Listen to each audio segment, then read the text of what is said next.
Seulement, si vous voulez regarder si vos relations sont déjà passées, parce que pour créer des relations dans les différentes tables, il faut ajouter les foreign key. Ce qui est ici, c'est ça les foreign.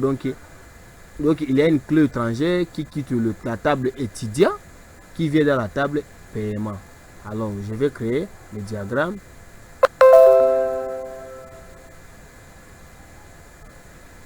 New diagramme, j'ai fait clic droit, puis je mets new diagramme, j'accepte, oui. Maintenant, dans la boîte ici qui va s'afficher, je vais sélectionner toutes mes 5 tables sur 6 tables.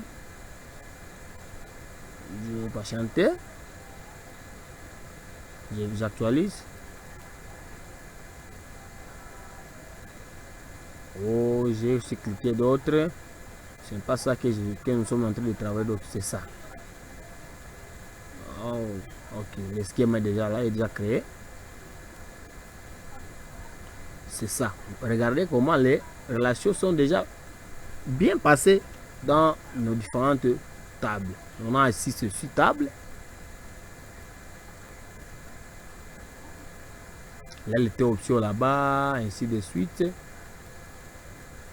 Options, il y a aussi étudiant, paiement. Donc il y a une clé qui quitte ici vers la table paiement. Il y a aussi une clé qui quitte ici vers ici. Une clé qui quitte ici vient là-bas. Ici une autre qui quitte ici vient là-bas. Ici c'est quitte ici vient là-bas. Si vous regardez bien dans les différentes codes qui sont là, vous allez regarder. Il y a des foreign key, donc options.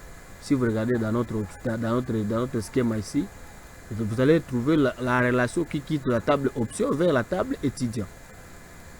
Table option vers la table étudiant. Et ainsi de suite. Alors, je lance d'abord l'application. J'ai déjà ouvert Visual Studio. Je lance l'application qui est là.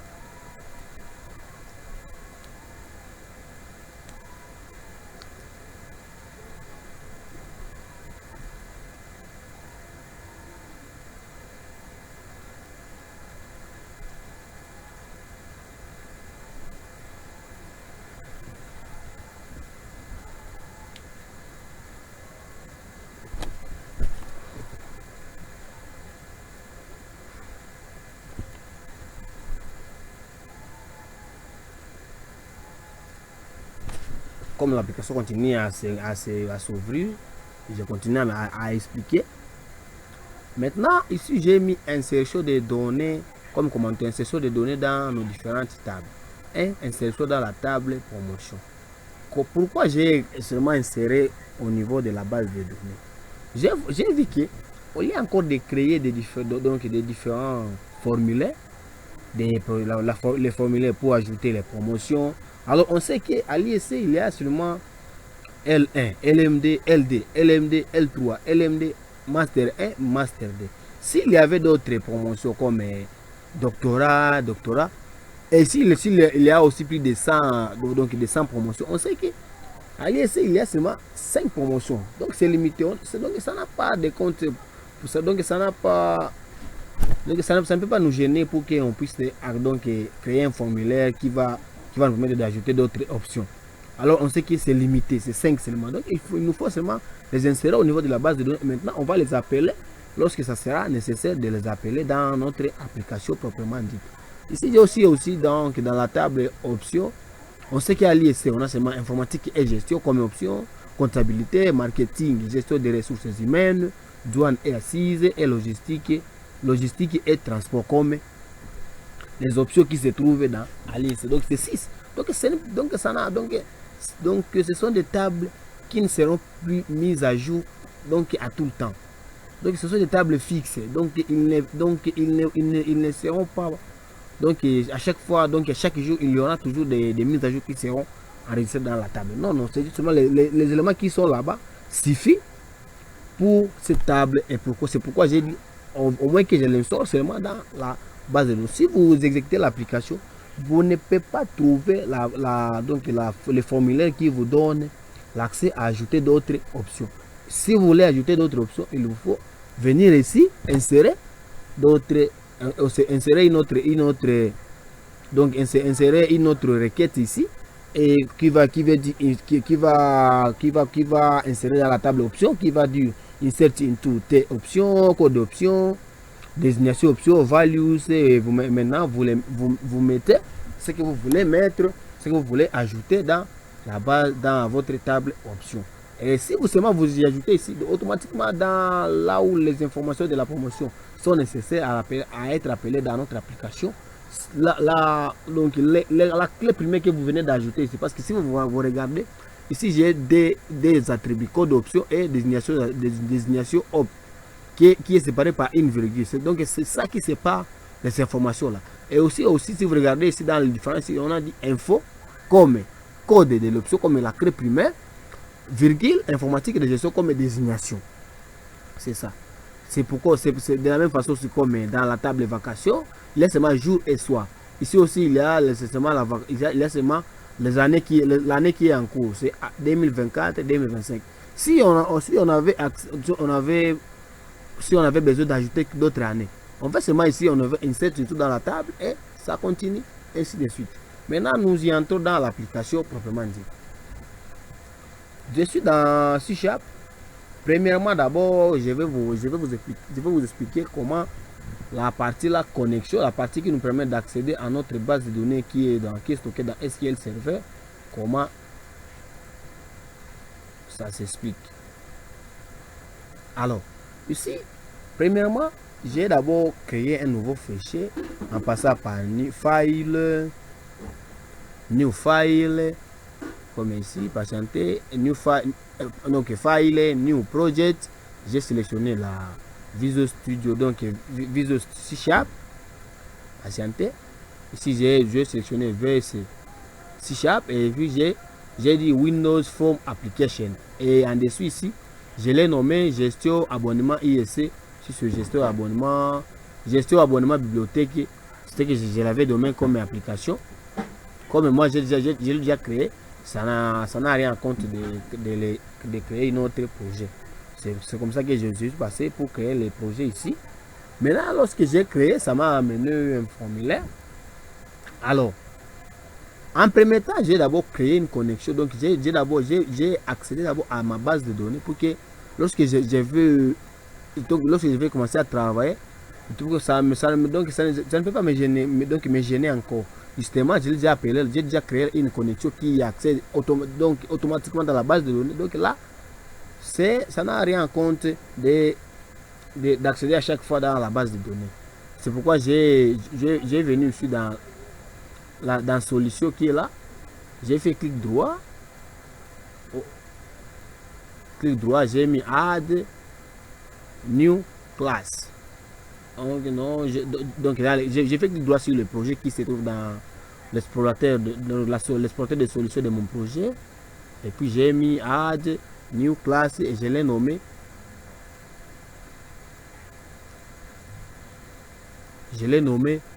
Classe connexion.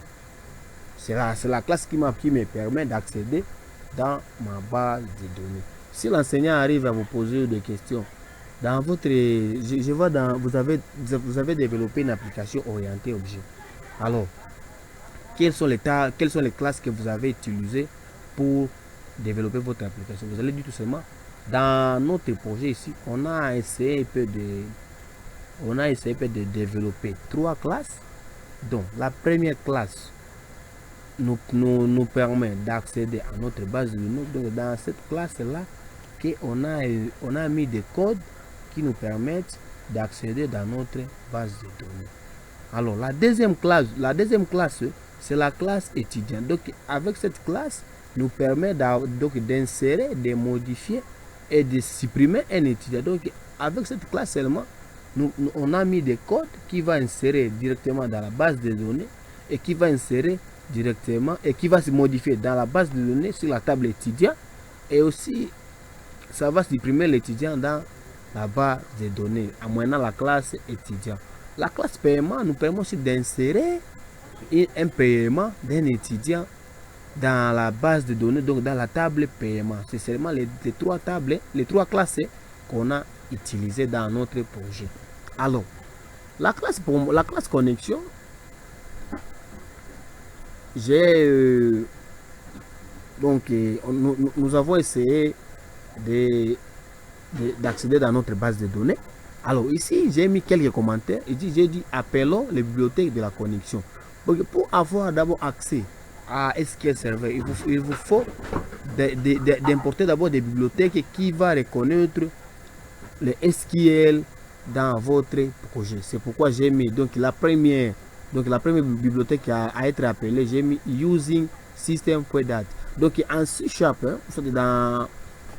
dans l'environnement de développement ici Visual Studio, pour importer une bibliothèque quelconque, il vous faut d'y mettre donc le code de using suivi du mot-clé système dot, donc les points. Maintenant la bibliothèque que vous voulez taper, donc la bibliothèque que je vais appeler, c'était date, donc les données.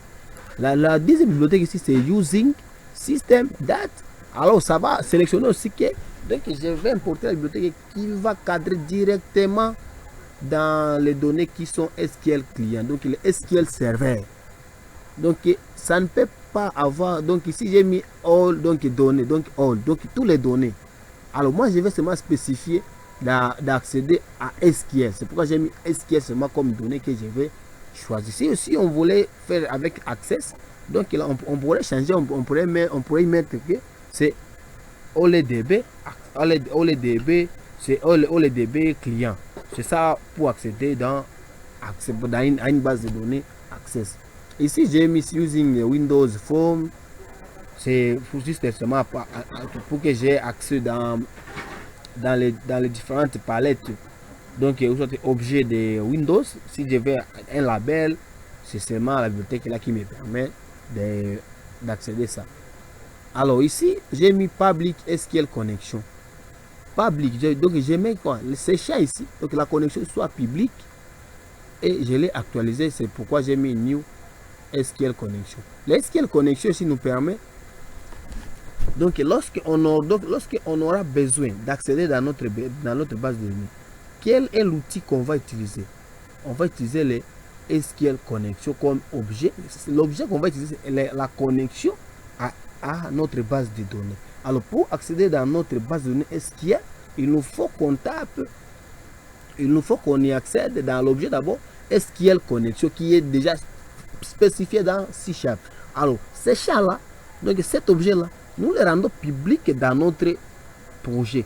Donc, pour signifier que lorsqu'on sera dans d'autres classes ou dans d'autres parties pas seulement la classe connexion, qu'on y ait accès à cette SQL connexion ici. Alors je l'ai nommé compte pour que au lieu de taper encore SQL connexion, donc j'ai justement spécifié que ces comptes, donc ces comptes qui garde le SQL connexion, donc avec ces comptes ici va nous permettre, ça va garder la connexion à la base de données et ça va l'ouvrir et ça va les fermer. Et ici je l'ai actualisé, donc s'il y a une erreur, donc l'application va être en mesure d'actualiser la connexion à chaque fois qu'il y a une fermeture de la connexion. C'est pourquoi on met le new SQL connection. Donc ça permet d'actualiser quelque chose, donc un objet qu'on a essayé d'appeler. SQL commande, c'est une bibliothèque, donc c'est un objet qui nous permet de taper les commandes. Donc si nous voulons insérer dans la base de données, ou soit mettre à jour la base de données, mettre à jour les différentes tables de la base de données, il nous faut des commandes qu'on va taper pour mettre à jour dans la base de données. Ici, le SQL AppData, c'est justement adapter les données qui sont dans la base de données. Maintenant, il nous faut qu'il nous retourne les différents éléments qui sont dans la base de données. Donc, il faut qu'il s'adapte les données qui sont dans la base de données avec ce qui va s'afficher au niveau de l'application proprement dite. Le dataset, c'est un objet de connexion aussi, c'est un objet qui nous permet, c'est un outil très puissant qui nous permet d'actualiser ou soit d'avoir un accès dans les différentes informations qui sont dans la base de données pour que avec ce dataset là, ça nous permet d'actualiser directement les informations qui sont et ça récupère les informations qui sont stockées dans la base de données et ça va nous afficher ça en même temps que que nous aurons besoin de les savoir. Les data tables aussi, donc ça va permettre de remplir, donc ça va récupérer les informations qui sont stockées dans la base de données et nous renvoyer ça automatiquement lorsqu'on aura besoin dans notre application. Ici, j'ai mis créer une méthode pour se connecter à notre base de données. Alors, j'ai mis que cette méthode soit publique et ça sera vide et je l'ai nommé connected. J'ai mis if si la SQL connexion, la connexion démarre et que ça égale à connexion start, donc la connexion est démarrée, donc la connexion est fermée, pardon. Si c'est donc connexion start est fermée, alors la chaîne de connexion ici que j'ai mis data source donnant initial catalogue get abonnement persiste security info try user id c'est le mot de passe. Donc ici c'est les data, donc ça prend la source, donc ça va récupérer la base de données qui se trouve dans la source data, donc la data source de la base de données SQL serveur. Alors quel serveur que ça va prendre donc la base de données, donc ça va prendre sur le serveur appelé donnant et que ça initialise aussi la base de données appelée gestion get of abonnement, que ça persiste. Comme moi j'ai pour accéder dans ma base de données, il me faut que je tape les noms de mon utilisateur et aussi les mots de passe.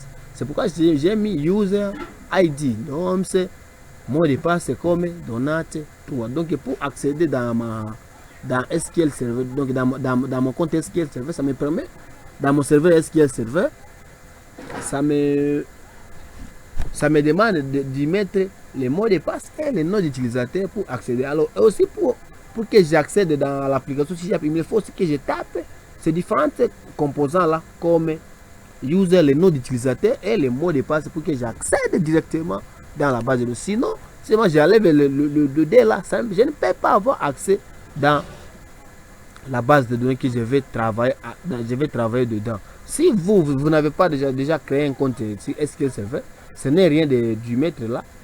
Parce que lorsque vous aurez à appeler la connexion, pour appeler la connexion, j'ai oublié, il faut d'abord premièrement appeler le const string est égal, vous y tapez arrobase, et puis maintenant vous ouvrez le double quote qui se trouve dans 3 et vous allez dans tools connect to base database. Et si vous êtes dans une base de données qui vous demande le login et le mot de passe, vous allez sélectionner SQL Authentication et on va vous donner les options là de mettre vos différentes informations, les noms d'utilisateur, les mots de passe. Je n'ai plus le temps d'y aller là-bas. Ici, j'ai créé une méthode qui va, si une fois il y a une ouverture de la connexion, ça permet automatiquement de fermer. Ici, j'ai créé la méthode